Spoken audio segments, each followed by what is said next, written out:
반가 안녕하세요. 공인중개사법 여단아 120선 박용덕입니다. 이번 시간은 79번 문제부터 보도록 하겠습니다. 계약갱신요건을 거절하여 임차인에게 손해를 발생한 경우인데 임대인이 배상하여야 할 손해배상액은 최대 얼마인가 이렇게 하는 문제네요. 지금 현재 1억에 월세 25만원으로 2년간 계약을 했고요. 그러다가 계약기간 만료 2개월 전에 계약갱신 요구를 의뢰했습니다. 임차인이. 근데 갑은 주인이 직접 살겠다고 갱신 거절을 한 후에 새로운 임차인 병에게 2억 원에 50만원으로 임대를 했습니다. 그러면 손해배상을 청구했고요. 기준금리는 1%라고 가정을 했습니다. 지금 현재 0.75%인데 계산기 없이 계산할 수 있도록 1%로 했고요. 손해액은 800만원이라고 했습니다. 손해액은 800만원.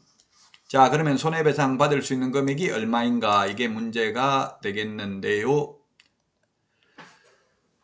자, 그러면 세 개 중에서 가장 높은 금액, 가장 큰 금액을 손해배상해야 되죠. 가장 큰 금액 3개월간 환산 월차임 1억을 월세로 환산하면 얼마입니까? 기준금리를 1%라고 했으니까 1% 더하기 2% 하면 3%죠? 연 3%면 300만원이고 300만원을 12개월 12달로 나누면 25만원입니다. 그러면 전세를 월세로 환산하면 25만원, 원래 월세 25만원이니까 환산 월차임은 50만원입니다. 3개월이니까 150만원이 되겠습니다. 이 중에서 가장 큰 금액이죠? 자, 그 다음에 다른데 세를 넣은 금액하고 종전 임차인하고 환산월 차임 차액 2년분입니다. 그 차액이 얼마입니까? 1억에 25만원이었는데 2억에 50만원으로 세를 놨으니까 차이나는 환산월 차임이 50만원이죠?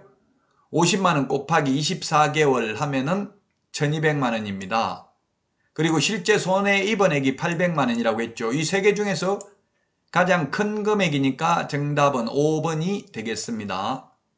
종전 임차인에게 세를 놨던 환산월차임하고 새로운 세입자에게 세놓은 환산월차임 간의 차액 2년분입니다. 그 차액이 1억에 25만원이 환산월차임이 25만원이잖아요. 50만원이잖아요. 그런데 2억에 50만원이니까 이 환산월차임은 얼마입니까?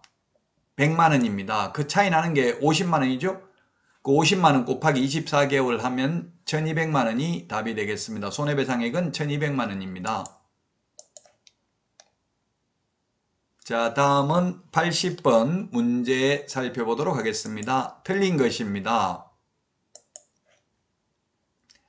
정답은 1번이 틀렸네요. 이게 2020년 12월 10일 날 개정됐습니다. 임대차 기간 끝나기 6개월 전부터 1개월에서 2개월로 바뀌었습니다. 2개월 전까지 갱신 요구를 해야 됩니다. 상가의 경우에는 아직도 6개월 전부터 1개월 전까지죠. 근데 주택은 6개월 전부터 2개월 전까지로 개정됐습니다. 1개월이라고 해서 X가 되겠습니다. 1번이 X고요. 2번은 2개의 차임액에 이르도록 차임을 연체한 사실이 있는 경우 갱신 요구를 거절할 수 있고요. 직계 존속이나 비속 또는 임대인이 직접 실제 거주하려면 갱신 요구를 거절할 수 있습니다. 이렇게 실제 살겠다고 해놓고 거절해놓고 다른 데 세를 놓으면 손해배상해야 된다고 좀 전에 계산해 보셨죠?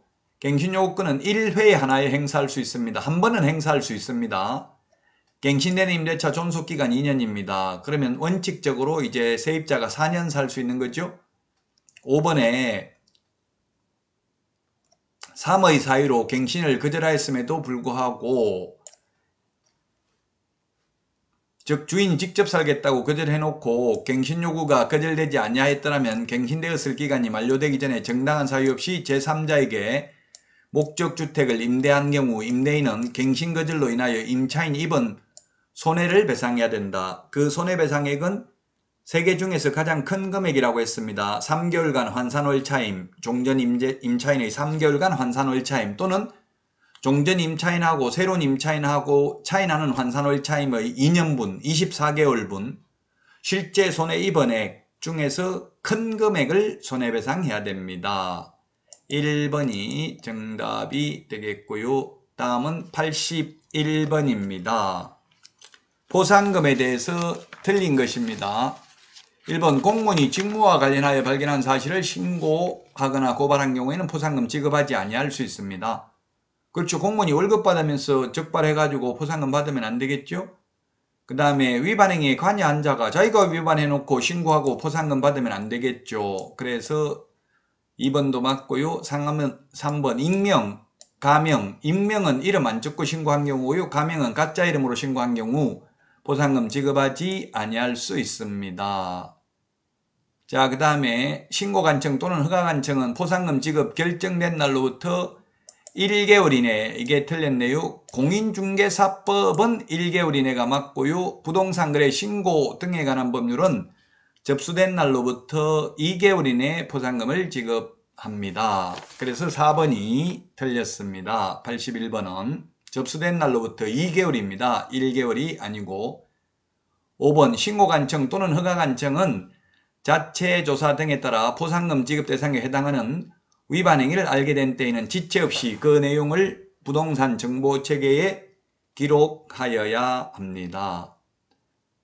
여러분들 포상금 우리 암기 프린트는 28번에 있는데 공인중개사법하고 부동산거래 신고 등에 관한 법률을 반드시 비교해서 정리해야 됩니다. 시험에 한 문제는 반드시 출제됩니다.